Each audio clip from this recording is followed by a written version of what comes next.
Micromax is a company that's made everything from smartphones to LED TVs and air conditioners.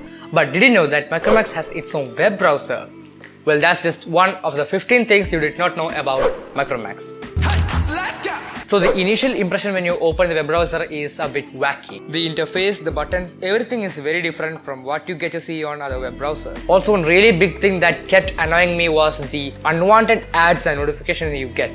Well, speaking of ads, if you are a Marvel fan or an X-Men fan in general, you might be knowing that the character Wolverine is being played by Hugh Jackman. Well, what you did not know is that Micromax was the first ever Indian company to appoint a Hollywood star as their brand ambassador.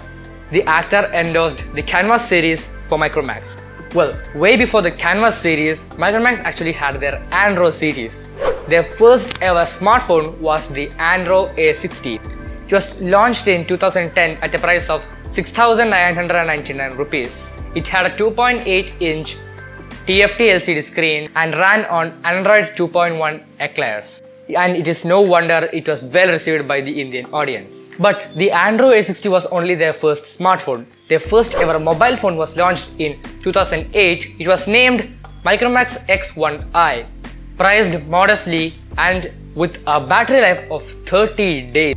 And that is still the highest record in a budget phone. At some point, Micromax was actually the largest company in India and the 10th largest mobile manufacturing company in the world. It was way before when Xiaomi and its sub-brands along with Oppo, Vivo and OnePlus took over the budget phone market. After becoming the #1 smartphone brand in India, their target was in the American market. But they did not expand due to the immense competition from brands like Apple, Xiaomi and Samsung. Speaking of international market, on 24th January 2014, Micromax became the first Indian company to sell their products in Russia. By the way, if you enjoyed so far, please give a slap to the red annoying button and also smash that like button. Now let's continue. Back in 2014, Micromax battled OnePlus over who would use their Cyanogen OS, which was actually the most popular Android skins at that time. Then OnePlus signed an agreement for using and distributing Cyanogen's technology all over the world except for mainland China, after which Micromax signed an exclusive license with Cyanogen to use and distribute their technology in the rest of South Asia. That brings us to Micromax, one of the earliest partnerships with Nokia. Here, they introduced the concept of fixed wireless terminals. Micromax started manufacturing public mobile phones with SIM cards rather than wires. This made it accessible to people who did not have a landline connectivity. So currently, after the comeback, Micromax has announced a whole new series called the IN series. Everyone knows the IN refers to India as they write it all over the packaging and everything.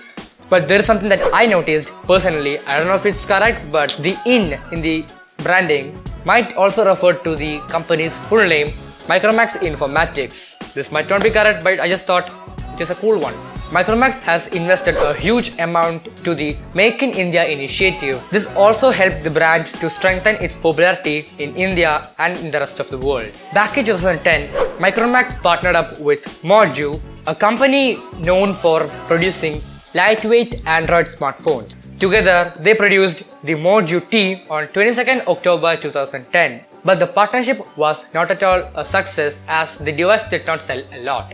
The Moju T ran on Brew OS and the Micromax Canvas Unite 4 and Canvas Unite 4 Pro ran on Indus 2.0. The Funbook series ran on Android 1, which is not the Android first generation, but actually the Android that is seen in the Nokia smartphones, the Motorola smartphones, etc. And their latest IN series, especially the IN 1B, runs on stock Android 10.